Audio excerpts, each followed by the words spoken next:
அந்த போர்க்கள பூமியிலே மற்ற ஐவரை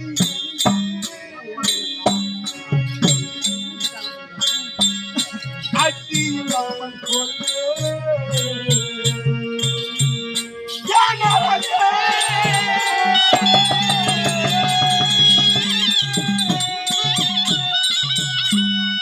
கண்ணே பொன்மாலா அத்திமாநகர் வேந்தன் துரை துரியனுக்காக பரிந்து சேனாதிபதி பட்டம் தரித்து அந்த ஐவரிலே நடுபிறந்த அர்ஜுனன் மீது சினம் கொண்டு செல்கின்றேன் அடியன் கண்ணே. அப்படி நான் அந்த போர்க்கள பூமியிலே சென்று மரணமடை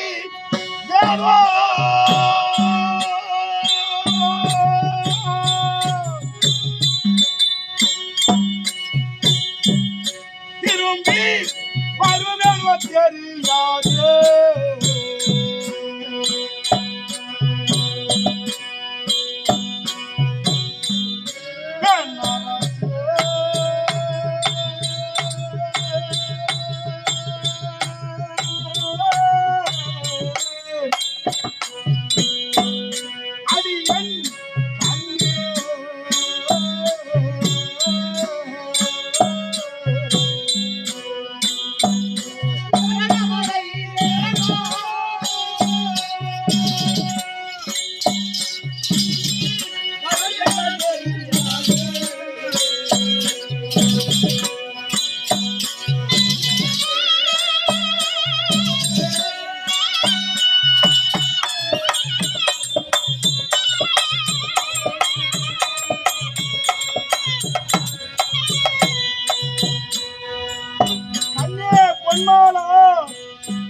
அந்த குருட்சேத்திர பூமியிலே சென்று பார்த்திபன் கணையினால் நான் மடிந்து மரணம் அடைவேனோ அல்லது திரும்பி வருவேனோ தெரியாது. ஆகையால் உந்தன் மலர் வட்டினான்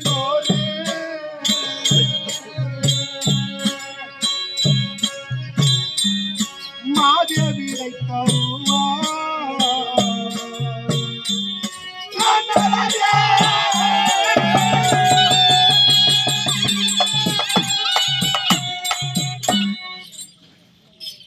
கண்ணே பொன்மாலா.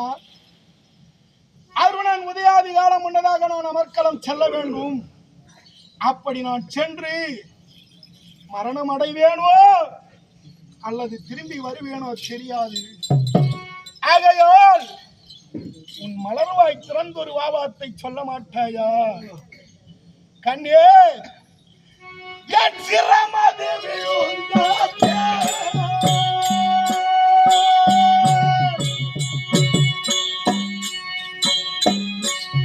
நீ வருவாய் வாருதிலே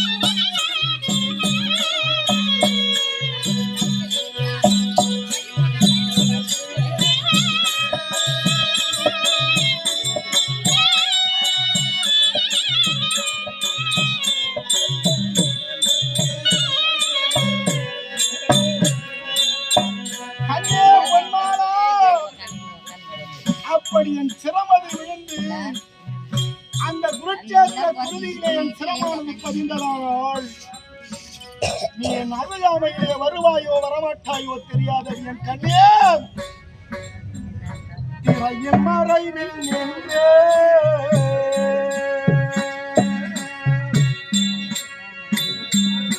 எம்பாவினை தருவா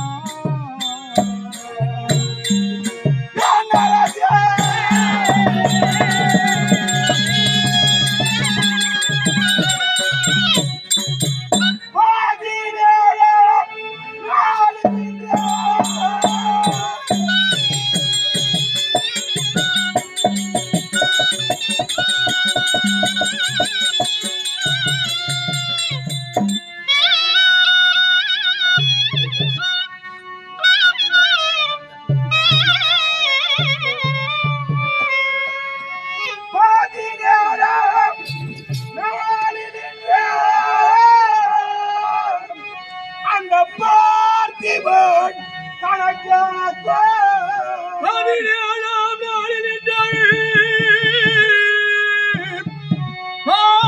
தந்தனக்குள் உதயகாலையா மக்களும்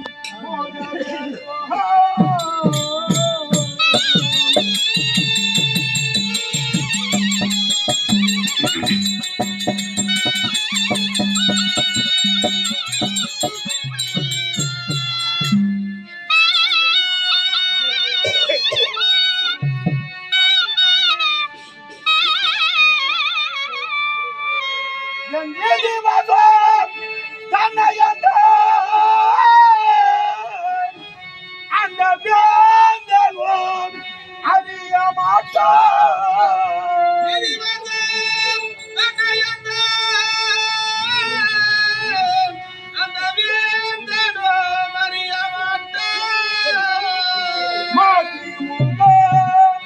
உடைய மாதே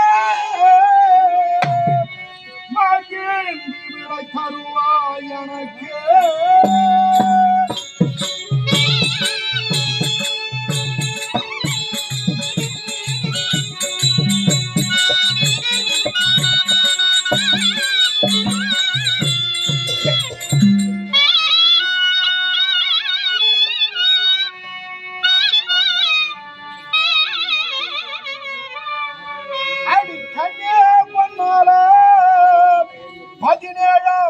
என்று பார்த்திபன் தனக்கெனக்கும் அருணன் என்று சொல்லக்கூடிய சூரிய பகவான் உதயத்திற்கு முன்னதாக அமர்கல பூமிக்கு சொல்ல வேண்டும்.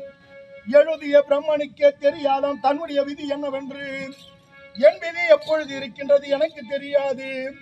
ஆகையால் நான் சென்று அர்ஜுனன் கரத்தால் நான் மாண்டாலும் ஆளலாம், அல்லது என் கரத்தால் அர்ஜுனன் மாண்டாலும் ஆளலாம். ஆகையால் மதி என்றால் நிலவு, நிலவுக்கு ஒப்பாக முகம் படைத்த அழகு பொன்னுரு விநாயகமே மகிழ்ந்து விடை தருவாய் எனக்கு.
எப்படி தெரியுமா?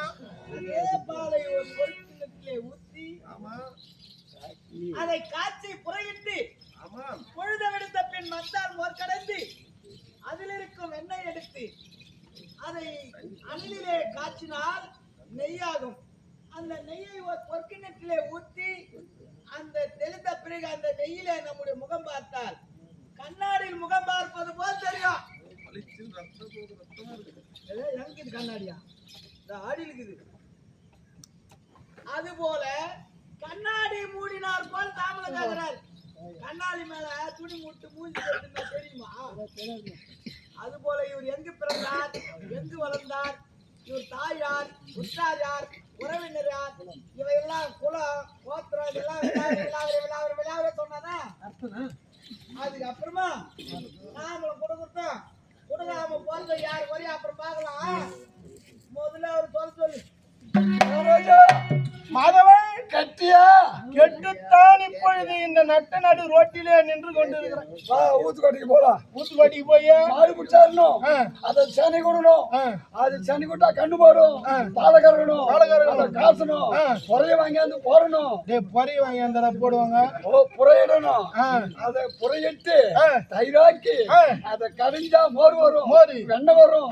அந்த வெண்ணெய் எடுத்து நம்ம வீட்டு மரத்துல படிக்காது, படிக்கூடாது, எதிர்க்கு மரத்துல போய் வச்சாந்து அதுல போட்டு காசி நெய்யா உருக்கி அது கூட வேற கிணத்துல பொறுக்கிணத்துல போகணும், சுத்தமான பொறுக்கணும். அதை இட்டா தெல்ல தெளிவா இவையெல்லாம் நடக்கிறதுக்காட்டியும் எதிராளி வந்து காத்துட்டு போயிடுவான். ஆமா, இருந்தாலும் இவளுக்கு சொல்லி அவனு அவசியம் கிடையாது.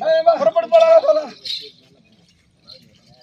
அப்பப்போ நின்றுக்கிறியா போனா போனதுமே போய் எதுனா ரெண்டு ஒண்ணு பார்த்து ஊர்ல ரெண்டு பட்டா ரெண்டு பேரும் சண்டை போட்டு நான் நினைப்பேன், அவன் சாவானோ இவன் சாவானோ. அது மாதிரி நாங்க சாவணும்னு நினைக்கிறாள் நீ. ஐயோ அது மாதிரி நினைக்கல, போனமா விவகாரத்தை முடிச்சுட்டு வந்து அதுக்குதான் இப்ப அல்லாடிங்கிற எங்களை இட்டு மாத்துக்கு. இவள் அறியாவிட்டாலும் உலக மக்கள் அறியணும். ஆமா, சொல்லணுமா இல்லையா? கண்டிப்பா சொல்லணும்.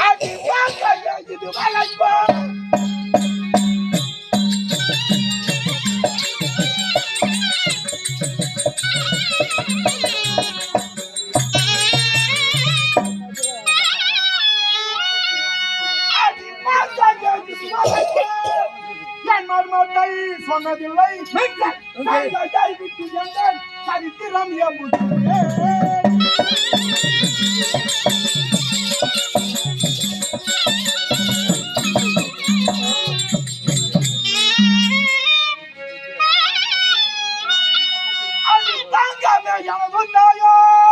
தந்தையேன் கயரை எனக்கு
வீட்டுக்காரன் நான் உத்தியாகரனோ இல்லையோ சுத்திகரம் உத்தியாகரம் பொண்டாட்டி மேல இல்ல நம்ம எட்டி பார்க்கதான் சொல்றேன். கேக்குறாங்க அடிக்கடி நான் செல்வம் என் குடும்பத்துள்ள போய் வராங்க. அது என்னமோ அவங்களுக்குள்ள தண்ணி எடுத்து ஆனா நம்மளுக்கு டீ எடுத்து நல்ல அண்ணன் மாதிரியா அண்ணன் மாதிரி தான். அப்ப அண்ணன் கிடையாது அவர் யாரா? உலகிலே நான் ஜனனம் எடுத்த விஷயம் சொன்னாதான் தெரியும். 4 பேருக்கு தான் தெரியும். அந்த 4 பேர் யாரு? யாரு? 4 பேர். 4 பேர். ஆமா, என்ற என் தந்தை ஒண்ணு, என் தாய் இரண்டாவது, இதை ஞானத்தினால் அறிந்த கண்ணன். ஓ பகவா.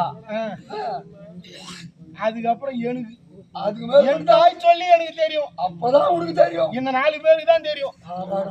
இருந்தாலும் இந்த விஷயத்தை தெரிவிக்கிறேன். அந்த மாதிரி சொல்லு. அவ கேக்குறாளா இல்லையா பாரு. எட்டி பாக்குறாங்க சொல்லு. இப்போ எட்டி பாக்குறாங்க. குழந்தை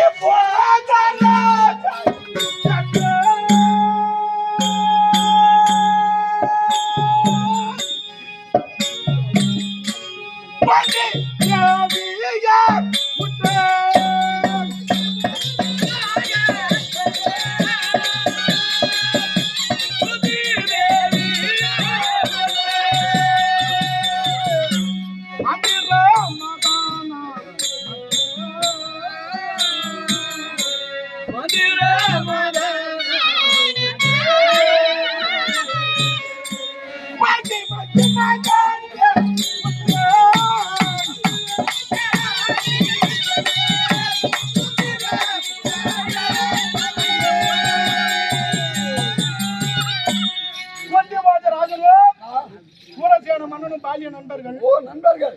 பாலிய நண்பர்கள் என்றால் சிநேகிதர்கள். சிறு வயதிலிருந்தே நண்பர்கள். சின்ன வயசுல அப்படி நண்பரோடு இருக்கும் பொழுது குந்திபோஜராஜனுக்கோ பிள்ளை பேரும் கிடையாது. கல்யாணம் பண்ணுக்கோ குழந்தை கிடையாது. சூரசேன மன்னனுக்கோ வசுதேவர் உட்பட 10 ஆண் பிள்ளைகள், 10 பிள்ளை, 5 பெண் பிள்ளை, 5 பெண் குழந்தை. அப்படி இருக்கின்ற வேளையிலே குந்திபோஜராஜனானவர் ஒரு நாள் தினத்திலே நமக்கு பிறகு நம் நாட்டை பட்டம் கட்டி ஆள்வதற்கு பிள்ளை செல்வம் இல்லையே என்று நினைக்க ஆமா உடனே சூரசேன மன்னனை நாடி சென்றார். சென்று உங்கள் பிள்ளைகளில் ஏதாயிலும் ஒரு பிள்ளையை தானமாக தாருங்கள் பிள்ளை கொடுங்க நான் அப்படி வளர்த்துக்கிறேன். என்று கேட்க ஆமா 10 ஆண் பிள்ளை வைத்திருந்த சூரசேன மன்னனுக்கு ஒரு ஆண் குழந்தை கொடுக்க மனம் இல்லை. மனசில்லை அவருக்கு. 5 பெண் பிள்ளையிலேயே பிரேதை என்று சொல்லக்கூடிய ஒரு பெண்ணை பிரதை என்று சொல்லக்கூடிய ஒரு பெண்ணு தானமாக கொடுத்தார். ஓஹோ கொண்டு வந்து குந்தியான பெயர் சுட்டி ஆமா 4 ஒரு மேடி பொழுதொரு வண்ணமாக வளர அழகா. குழந்தையானது அயல் வீட்டு பிள்ளையோடு வீதியில விளையாடுகின்றது. அதுவே தெருல போய் மணல் வீடு கட்டி விளையாடும். விளையாடுகின்ற சமயம்